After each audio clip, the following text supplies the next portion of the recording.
Today जी के programme में आपका स्वागत है। सबसे पहले अभ्यास प्रश्न देखते हैं। 11 अक्टूबर को प्रधानमंत्री नरेंद्र मोदी किस योजना के अंतर्गत संपत्ति कार्ड वितरित करेंगे? स्वामित्व योजना, संपत्ति योजना, स्वाभिमान योजना या फिर स्वरोजगार योजना? सही जवाब है इसका ऑप्शन ए, स्वामित्व योजना। 11 अक्टूबर को प्रधानमंत्री नरेंद्र मोदी ने स्वामित्व योजना के अंतर्गत संपत्ति कार्ड वितरित किए हैं। यह योजना ग्रामीण भारत को बदलने और लाखों भारतीयों को सशक्त बनाने के लिए एक ऐतिहासिक कदम है। इस कदम से ग्रामीणों द्वारा ऋण लेने और अन्य वित्तीय लाभ के लिए संपत्ति को वित्तीय संपत्ति के रूप में उपयोग करने का मार्ग मिलेगा। स्वामित्व पंचायती राज मंत्रालय की एक केंद्रीय क्षेत्र योजना है। इस योजना को 4 साल यानी 2020 से 2024 की अवधि में पूरे देश में लागू किया जा रहा है। तो इस तरह इस प्रश्न का सही जवाब है ऑप्शन ए।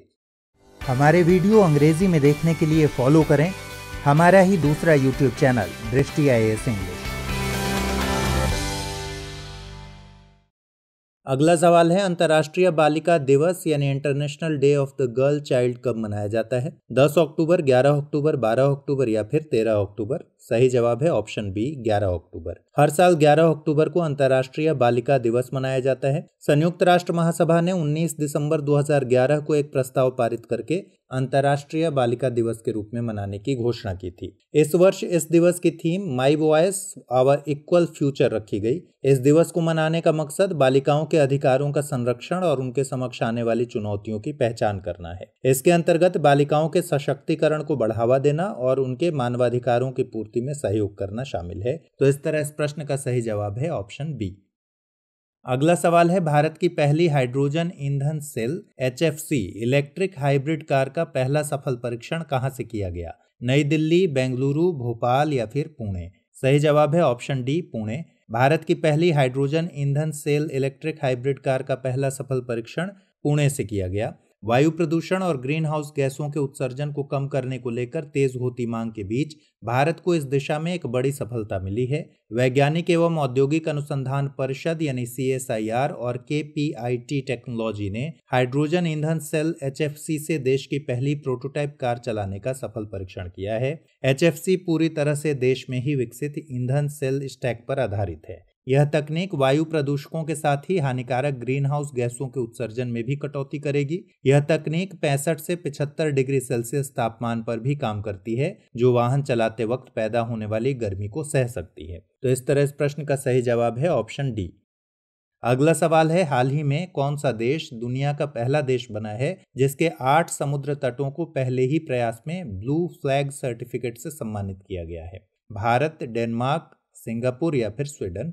सही जवाब है ऑप्शन ए, भारत। हाल ही में भारत दुनिया का पहला देश बना जिसके 8 समुद्र तटों को पहले ही प्रयास में ब्लू फ्लैग सर्टिफिकेट से सम्मानित किया गया है। केंद्रीय पर्यावरण मंत्री प्रकाश जावड़ेकर ने अंतर्राष्ट्रीय तटीय सफाई दिवस की पूर्व संध्या पर घोषणा कर बताया था कि blue flag international eco label के लिए 8 भारतीय समुद्र तटों की सिफारिश की गई है। इनकी सिफारिशें एक स्वतंत्र राष्ट्रीय जूरी द्वारा की गई थी, जिसमें प्रख्यात वैज्ञानिक और पर्यावरणविद शामिल थे। ब्लू फ्लैग वाले समुद्री तट हैं गुजरात में शिवराजपुर, कर्नाटक में कसारकोड और पादुबद्री, ओडिशा में गोल्डन बीच, अंडमान और निकोबार द्वीप समूह में राधानगर, दमन में गोगला और दीव, केरल में कप्पड़ और आंध्र प्रदेश में ऋषिकोंडा। तो इस तरह इस प्रश्न का सही जवाब है ऑप्शन ए। अगला सवाल है, प्रधानमंत्री नरेंद्र मोदी ने बीते दिनों किसके सम्मान में 100 रुपए का स्मारक सिक्का जारी किया? अटल बिहारी वाजपेयी, कल्पना चावला, विजया राजे सिंधिया या फिर प्रणब मुखर्जी? सही जवाब है ऑप्शन सी, विजया राजे सिंधिया। प्रधानमंत्री नरेंद्र मोदी ने विजया राजे सिंधिया के सम्मान में 100 रुपए का स्मारक सिक्का जारी किया है। विजया राजे सिंधिया को ग्वालियर की राजमाता के रूप में जाना जाता है। यह सिक्का विजया राजे सिंधिया की जन्म शताब्दी के उपलक्ष्य में जारी किया गया। विजया राजे सिंधिया जनसंघ की नेता और भाजपा की संस्थापक सदस्यों में से एक थी। तो इस तरह इस प्रश्न का सही जवाब हुआ ऑप्शन सी। अगला सवाल, हाल ही में किसने फ्रेंच ओपन का महिला एकल खिताब जीता है? Iga Swiatek, Sofia Kenin, Naomi Osaka या फिर ऐश बार्टी? सही जवाब है ऑप्शन ए, इगा स्विएटेक। हाल ही में महिला श्रेणी के तहत इगा स्विएटेक ने फ्रेंच ओपन 2020 का खिताब जीता। वे ग्रैंड स्लैम जीतने वाली पोलैंड की पहली खिलाड़ी हैं। इगा महिला टेनिस संघ द्वारा दी गई रैंकिंग में 48वें स्थान पर हैं। ग्रैंड स्लैम टूर्नामेंट 4 सबसे महत्वपूर्ण वार्षिक टेनिस इवेंट हैं। ये 4 grand slam US open, French open, Australian open और विंबलडन है। तो इस तरह इस प्रश्न का सही जवाब हुआ ऑप्शन ए। अगला सवाल है, निम्नलिखित में से किस चरवाहा समुदाय का संबंध अफ्रीका महाद्वीप से नहीं है? बेदुइन, मसाई, जूलू या फिर हालचू? सही जवाब है इसका ऑप्शन डी, हालचू। अफ्रीका में दुनिया की आधी से ज्यादा चरवाहा आबादी रहती है। आज भी अफ्रीका के लगभग 2.25 करोड़ लोग रोजी रोटी के लिए किसी न किसी तरह की चरवाही गतिविधियों पर आश्रित हैं। इनमें बेदुइन्स, बर्बेर्स, मसाई, सोमाली, बोरान और तुर्काना जैसे जाने माने समुदाय हैं। इसके अलावा भी यहाँ कई चरवाहा समुदाय रहते हैं जिनके नाम हैं मूर्स, ताउरंग, बेजा, वोदा बेफुलानी, काबाबिश, डानांकिल, हेरेरो, तस्वाना, जूलू और नामा। मसाई पशुपालक मोटे तौर पर पूर्वी अफ्रीका के निवासी हैं। इनमें से लगभग 3 लाख मसाई दक्षिणी केन्या में और तकरीबन 1.5 लाख तंजानिया में रहते हैं। ये लोग आजीविका के लिए दूध और मांस पर निर्भर रहते हैं। तो इस तरह इस प्रश्न का सही जवाब है ऑप्शन डी। अगला सवाल है, भारतीय वन सेवा की स्थापना किस वर्ष की गई थी? 1864, 1865, 1878 या फिर 1906? सही जवाब है ऑप्शन ए, 1864। औपनिवेशिक काल के दौरान भारत में अंग्रेजों को इस बात की चिंता थी कि स्थानीय लोगों द्वारा जंगलों का उपयोग व व्यापारियों द्वारा पेड़ों की अंधाधुंध कटाई से कहीं जंगल नष्ट न हो जाए। इसके लिए उन्होंने डाइट्रिच ब्रैंडिस नामक जर्मन विशेषज्ञ को इस विषय पर मशविरे के लिए बुलाया। साथ ही ब्रैंडिस को देश का पहला वन महानिदेशक भी नियुक्त किया गया। ब्रैंडिस ने महसूस किया कि लोगों को संरक्षण विज्ञान में प्रशिक्षित करना और जंगलों के प्रबंधन के लिए एक व्यवस्थित तंत्र विकसित करना होगा, जिसके लिए कानूनी मंजूरी की जरूरत होगी। इसके लिए ब्रैंडिस ने 1864 में भारतीय वन सेवा की स्थापना की और 1865 के भारतीय वन अधिनियम को सूचीबद्ध करने में सहयोग दिया। 1865 में वन अधिनियम के लागू होने के बाद इसमें 2 बार संशोधन किए गए। पहला संशोधन 1878 और दूसरा 1927 में हुआ। 1878 वाले अधिनियम में जंगलों को 3 श्रेणियों में बांटा गया था, आरक्षित, सुरक्षित और ग्रामीण। तो इस तरह इस प्रश्न का सही जवाब हुआ ऑप्शन ए। अगला सवाल है, लाकोता आदिवासी समुदाय का संबंध किस देश से है? ऑस्ट्रेलिया, ब्राजील, अमेरिका या फिर भारत? सही जवाब है ऑप्शन सी, अमेरिका। लाकोता अमेरिका का एक जाना माना आदिवासी समुदाय है। इस समुदाय के लोग उत्तरी अमेरिका के मैदानी भागों में रहते थे। इन लोगों के पास डाइवर्सिफाइड इकोनॉमी हुआ करती थी।